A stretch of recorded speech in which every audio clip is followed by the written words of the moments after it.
আমরা আমাদের ওয়েবসাইটে সালার মুভি মুক্তি সম্পর্কে জানতে পেরেছি। তবে আজকে আমরা জানব সালার বক্স অফিস কালেকশন সম্পর্কে। চলে আসুন এখন আমরা দেখে নেই সালার বক্স অফিস কালেকশন সম্পর্কে। বর্তমানে বলিউড সহ সাউথ ইন্ডিয়ান মুভিগুলোতে চলছে দারুণ মুভি সমাহার। ধারণা করা হচ্ছে 2023 সালে ভারতের ইতিহাসের সবচেয়ে বেশি বাজেটের মুভি এবং আয়ের মুভিগুলো প্রকাশিত হচ্ছে। কারণ 2023 সালের মুভিগুলো অনেক রেকর্ড ভেঙে দিয়েছে এবং এগিয়ে রয়েছে অনেক বেশি। তার মধ্যে আরেকটি মুভির রেকর্ড ভাঙতে যাচ্ছে প্রভাসের অভিনীত সালার মুভিটি। এখন আমরা এই মুভি সম্পর্কে বিস্তারিত সকল তথ্যগুলো জানব এবং আপনাদেরকে জানানোর চেষ্টা করব। প্রথম দিনেই তার বক্স অফিস কালেকশন কত হলো এবং অন্যান্য মুভি থেকে কতটা এগিয়ে রয়েছে। মূলত এই চলচ্চিত্রটি পরিচালনা করেছিলেন প্রশান্ত নীল।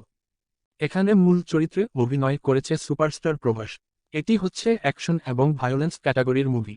প্রথম দিনেই বক্স অফিসের কালেকশনে অনেকটা এগিয়ে গেছে বলে শোনা যাচ্ছে। কতটা এগিয়ে গেছে সে বিষয়ের সম্পর্কে আপনাদের সামনে তুলে ধরব। 22শে ডিসেম্বর মুক্তি পেয়েছে এই মুভিটি এবং প্রথম দিনে আয় করেছে 95 কোটি রুপি। আর সারা বিশ্বজুড়ে আয় করে নিয়েছে 175 কোটি রুপি।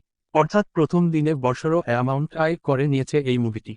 মুভি বিশেষজ্ঞদের মতে অনেকে বলছেন এবারে খুব দ্রুত 500 কোটির রুপি ছাড়িয়ে যাবে এই মুভিটি। আর দ্রুত বিগত মুভিগুলো রেকর্ড ভেঙে দিতে পারে এই সালার। 21শে ডিসেম্বর মুক্তি পেয়েছে শাহরুখ খানের ডাঙ্কি মুভি। বক্স অফিস কালেকশনের দিক থেকে পিছিয়ে রয়েছেন তারা। তাদের প্রথম দিনে আয় হয়েছে সারা বিশ্বজুড়ে মাত্র 58 কোটি রুপি। এদিকে আজকে শনিবার এবং আগামী রবিবার সাপ্তাহিক ছুটির দিন। আর এই সাপ্তাহিক ছুটির দিনেই বক্স অফিসে সুপারহিট হয়ে থাকে। এখন পরবর্তী সময় দেখা যাবে এই মুভির মধ্যে কোনটি বক্স অফিসের দিক থেকে এগিয়ে যায়। ধারণা করা হচ্ছে সালার অফিস কালেকশন থেকে অনেক এগিয়ে থাকবে। সালার বক্স অফিস কালেকশন ছাড়াও আরও অন্যান্য মুভির কালেকশন সম্পর্কে জানতে হলে অবশ্যই আমাদের বিনোদন ক্যাটাগরি দেখবেন সে সম্পর্কেও।